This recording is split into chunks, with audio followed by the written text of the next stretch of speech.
And welcome, everybody. This is Linda Bennett with Metaphysically Speaking. I'm your spiritual counselor and psychic host, and we are going to be talking a little bit today about Saturn and Scorpio. I know we covered some of it on our last program, but there's more to be discussed.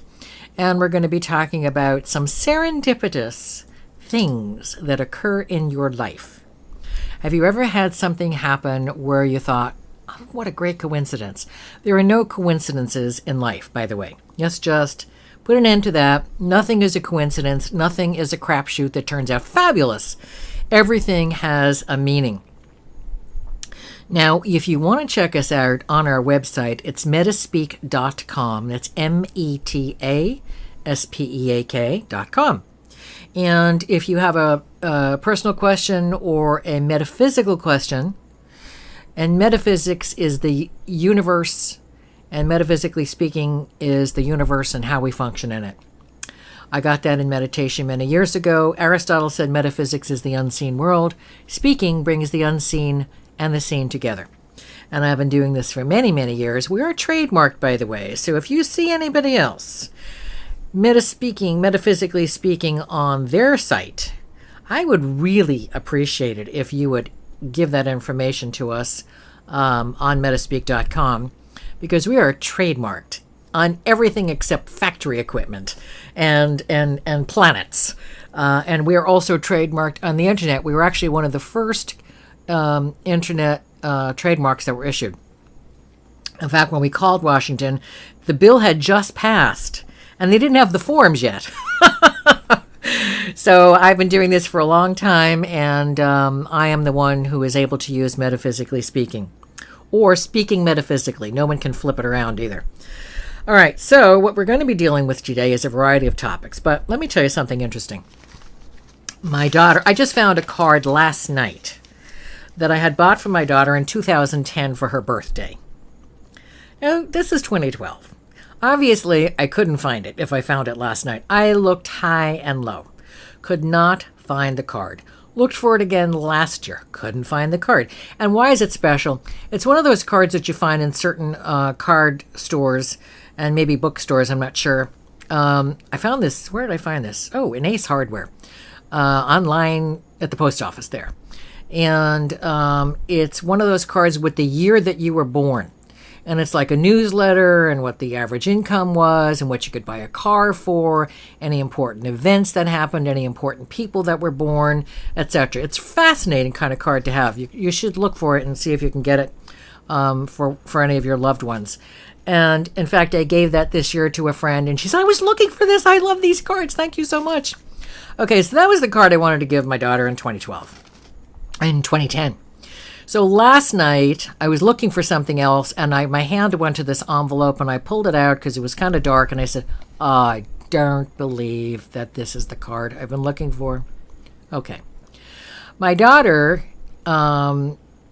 is well known on a certain television network, and I won't give you her name because I want to respect her privacy, but she has a cousin who has the same name, and she is on Facebook.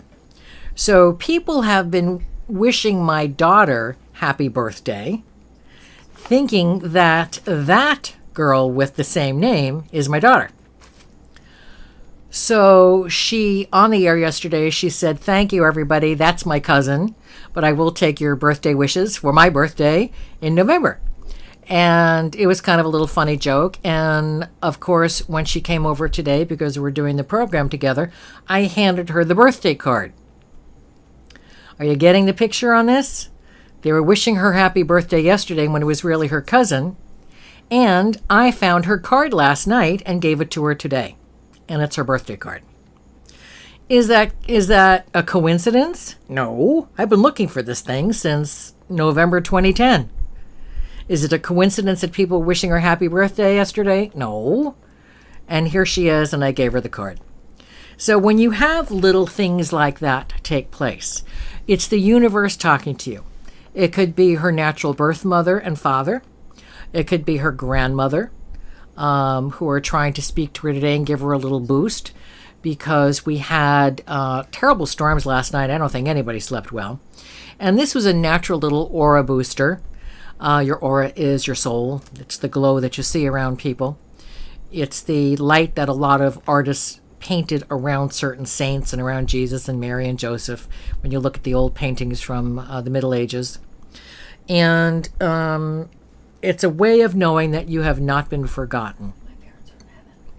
And with my daughter, her natural birth parents are both in the heavens, traveling together, because I see them a lot in meditation or when I'm just thinking about them, and they'll pop in and pop out.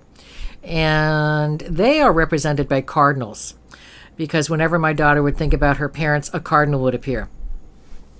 And we're talking about birds, not the ball players, by the way. I'm not talking about the ball players. I mean the birdies. And we're not talking about Catholic hierarchy. We're talking about the birds. The beautiful scarlet red male and the grayish and scarlet female. And whenever I have 4 pairs of cardinals living at my house and the different trees in my yard, and inevitably every single day 2 cardinals are banging into my window. Why? I've gone out there, they don't see the reflection, but it happens to be my meditation room and office, which is where we are broadcasting from. So when I'm thinking of her parents, inevitably the banging starts. So they're letting me know that they know that I'm thinking of them. And in fact, I was doing prayers for her mom on her birthday, and a female cardinal, I don't know if I told you, there's a female cardinal, I was doing the dishes, flew right on the window ledge on the outside of the window. And was, you know how they hop around, the ledge is only, 3 or 4 inches wide, hopping around back and forth to make sure that I saw her.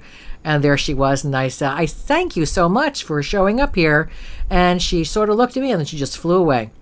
So when you have a parent that has an animal representation, and it's for a lot of people, it is a type of bird, that is them speaking back to you. Where are their souls? They're here and there and everywhere. Now I'm talking about souls that are in a happy spiritual vibration, not souls who have been cruel, not souls who have been vicious, and are in a very unhappy place.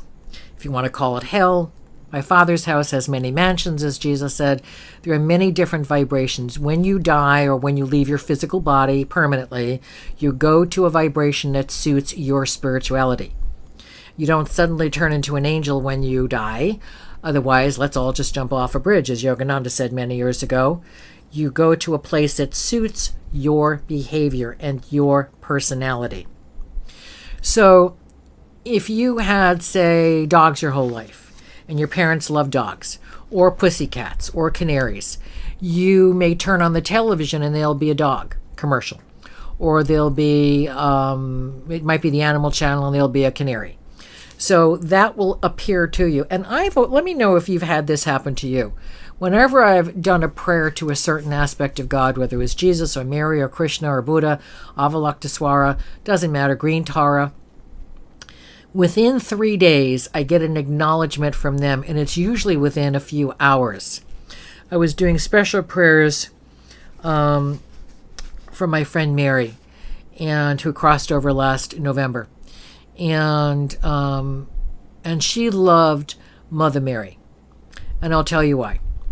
But she loved Mother Mary, and after I did my prayers for Mary, talking to Mother Mary, Jesus' mother, I went in and turned on the television, and of course it's set to the local cable channel that's provided